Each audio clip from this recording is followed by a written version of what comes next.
Welcome to part 1 of Enneagram Childhood Experiences.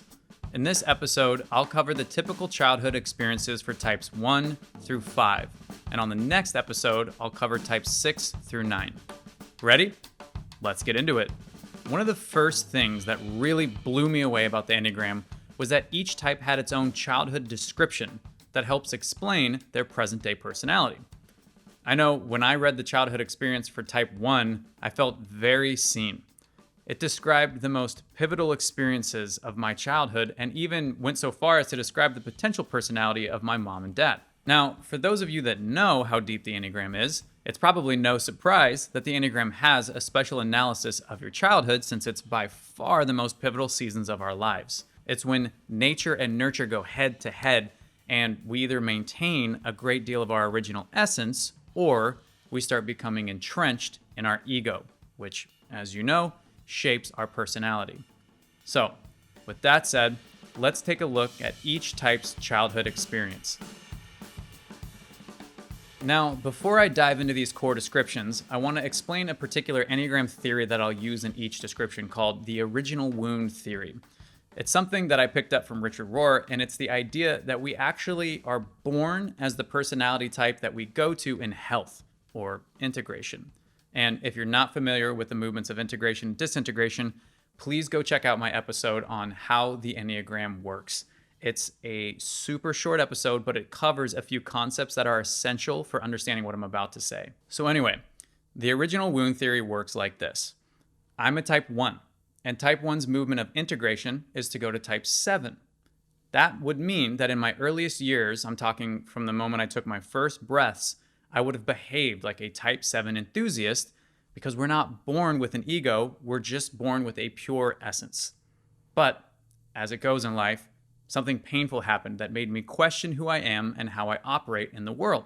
You could say that pain wounded my essence, and as a result, I began to embody the ego of type 1 reformers, which is where type 7 goes in unhealth or disintegration.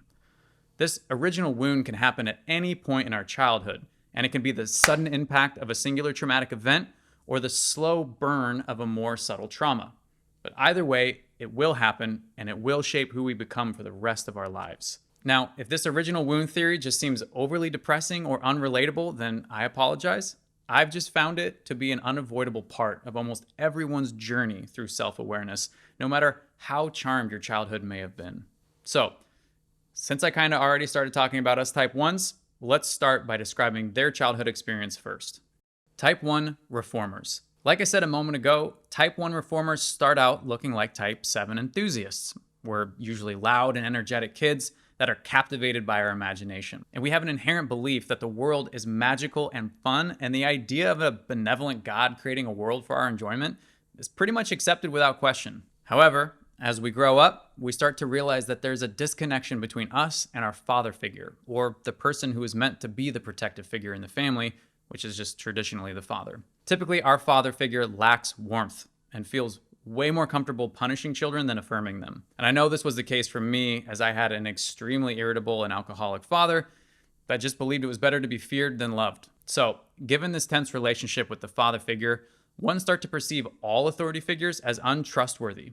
And our ego tells us that we can make a more perfect environment with way better rules. And so we begin this process of perfecting things, starting first and foremost with ourselves. We take that critical voice of our father and we just ratchet it up a few notches so that we're never really satisfied with anything or anyone, especially ourselves. And anyone close to us has to meet those same unforgiving standards. Otherwise, their presence in our lives may become another source of pain and punishment. And punishment is huge for ones, because again, our fathers rarely celebrated our successes, but always punished us for our failures. And that's why ones become so judgmental of what they perceive as bad behaviors.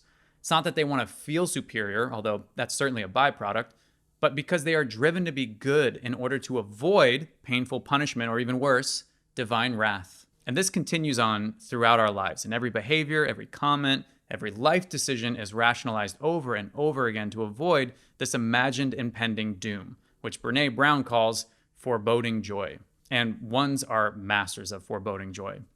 Overall, ones believe that their integrity and wise decision making is the key to rekindling the joy and freedom of their childhood.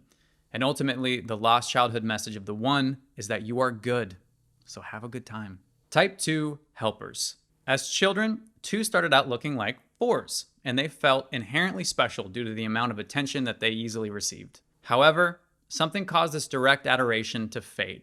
It could have been having multiple siblings that needed to be taken care of, or financial crisis of some kind that calls for the kids to help pitch in more.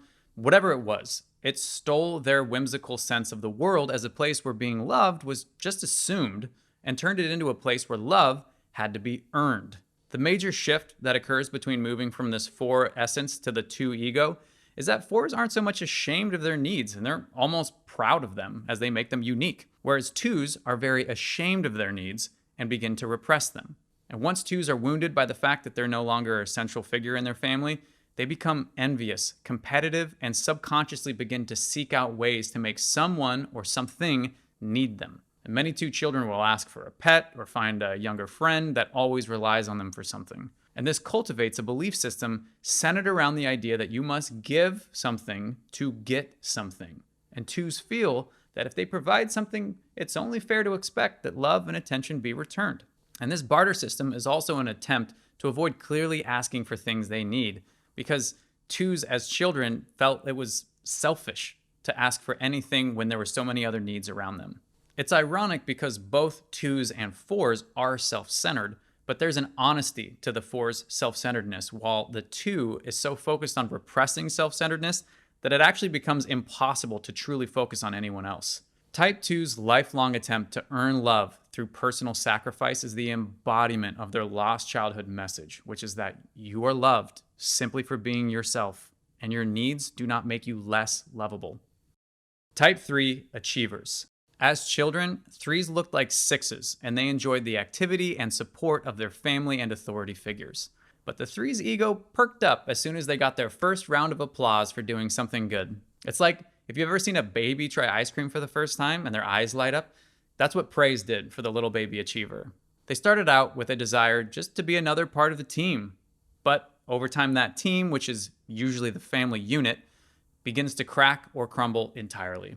3s quickly realize that they could potentially be lost in the shuffle of their chaotic environment, and that the quickest way to maintain people's attention is with a stellar performance.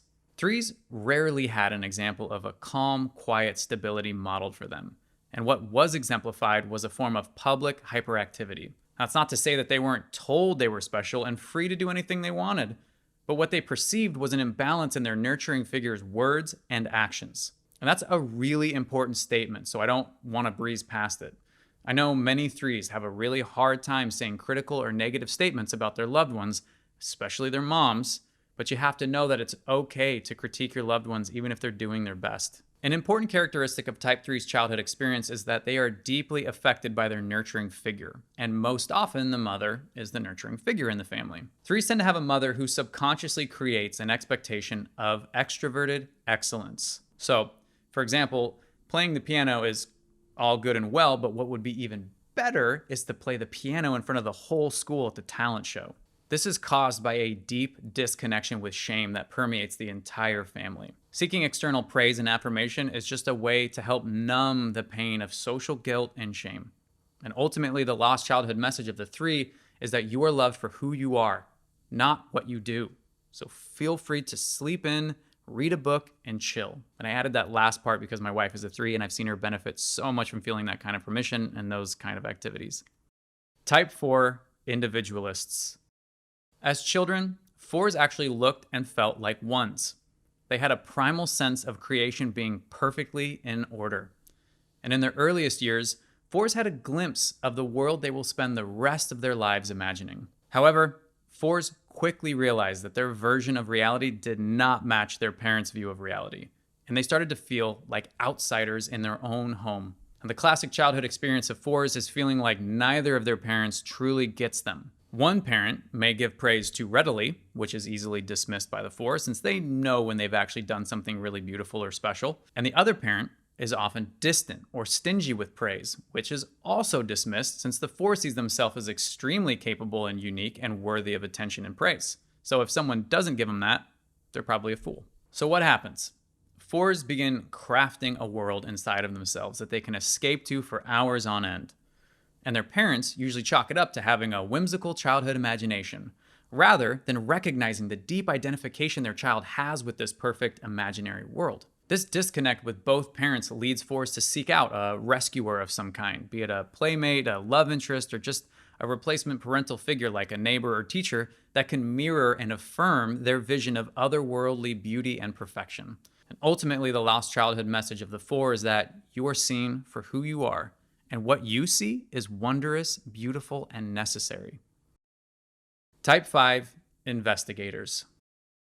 As children, 5s embodied the power of 8s.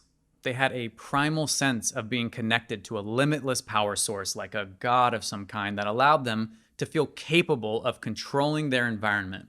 It's very common for type 5s to have had a deeply held belief in an all-power, omniscient God that protected and empowered them as a child. However, their sense of power and control was quickly fractured by an experience that made them aware of just how out of control they actually were. My brother is a type 5, and I know he had a season as an only child when my parents were financially stable and, had a healthy spiritual life, and my dad's drinking wasn't out of control yet. But then I was born and financial stress entered the house, and my dad started drinking more and eventually got physically aggressive. So my brother coped by escaping inside himself. He lived in his room with his books and his video games and his computer because he knew if he came up out of that mental hiding place, there was nothing for him except a minefield of traumatic experiences. Type 5 children turn their attention away from the passionate emotions of their Type 8 essence and into a world of objective, rational, or technical subjects. Since 5s feel that their nurturing figure did not protect them from chaos and pain, they also begin to prioritize their independence over emotions and social connections. Essentially, they start to deny the feminine aspects of themselves. That's a huge aspect of Type 5's personality as an adult.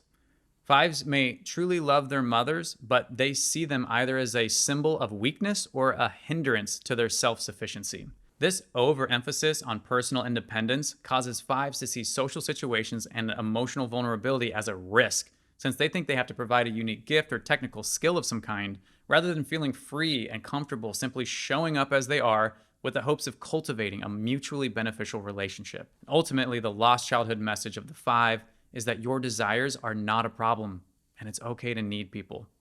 All right, that's a wrap on part 1 of Enneagram childhood experiences. Be sure to check out part 2, where I'll cover the childhood experiences of types 6 through 9. If you haven't already, I'd appreciate it if you'd like, share, subscribe, or review You've Got a Type on iTunes. It all really helps spread the good word about the Enneagram, and it just feels good to hear that this show has benefited you in any way. As always, I'm your host, Colton Simmons, and I'll see you next time on You've Got a Type.